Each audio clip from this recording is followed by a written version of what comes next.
آپ اس وقت تک سمندر پار نہیں کر سکتے جب تک کہ آپ ساحل کو دیکھنے کی ہمت نہ کر لیں۔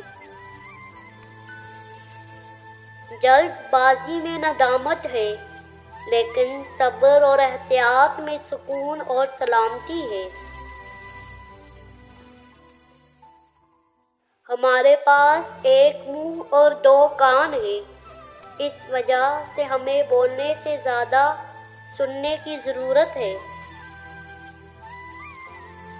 جھوٹوں کی صحبت سے پرہیز کریں، لیکن اگر آپ ان پر یقین نہیں کر سکتے ہیں۔ جو کچھ تم دیکھتے ہو اس پر یقین کرو، اور جو سنتے ہو اسے چھوڑ دو۔ دولت کچھوے کی طرح آتی ہے اور غزال کی طرح نکل جاتی ہے۔ بھائیوں کی طرح اکٹھے رہو، لیکن اجنبیوں کی طرح مل کر کام کرو۔ تکبر ایک گھاس ہے جو زیادہ تر گوبر پر اگتی ہے۔ اچھی صحت ایک ایسا تاج ہے جسے صحت مندوں نے پہنا ہے، جسے صرف بیمار ہی دیکھ سکتے ہیں۔ تنہا رہنا کسی برے کے ساتھ رہنے سے بہتر ہے۔ اپنی روٹی کسی اور کے دسترخوان پر مت کھاؤ۔ اپنے دوستوں کو اپنا پیسہ اور اپنا خون دو، لیکن اپنے آپ کو درست ثابت نہ کریں۔ آپ کے دشمن اس پر یقین نہیں کریں گے اور آپ کے دوست کو اس کی ضرورت نہیں ہوگی۔ سب سے دکھی شخص حسد کرنے والا شخص ہے۔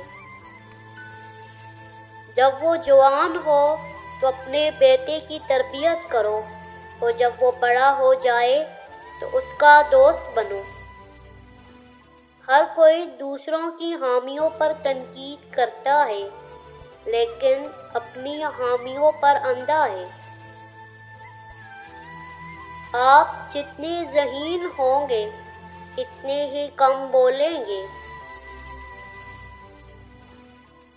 امیر ترین شخص وہ نہیں ہے جس کے پاس سب سے زیادہ ہے، بلکہ وہ ہے جس کی ضرورت سب سے کم ہے۔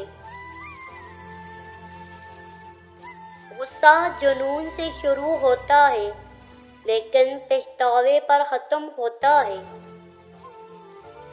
بے وقوف آدمی کو 6 باتوں سے پہچانا جا سکتا ہے: بلا وجہ غصہ، بغیر نفع کے بولنا، بغیر ترقی کے تبدیلی، بغیر کسی چیز کے پوچھنا، اجنبی پر بھروسہ کرنا اور دوستوں کو دشمن سمجھنا۔ دنیا بیلی ڈانسر کی طرح ہے، یہ سب کے لیے تھوڑی دیر رقص کرتی ہے۔ اپنے اور گندی ہر چیز کے درمیان فاصلہ رکھیں۔ ذہانت کی کمی سب سے بڑی غربت ہے۔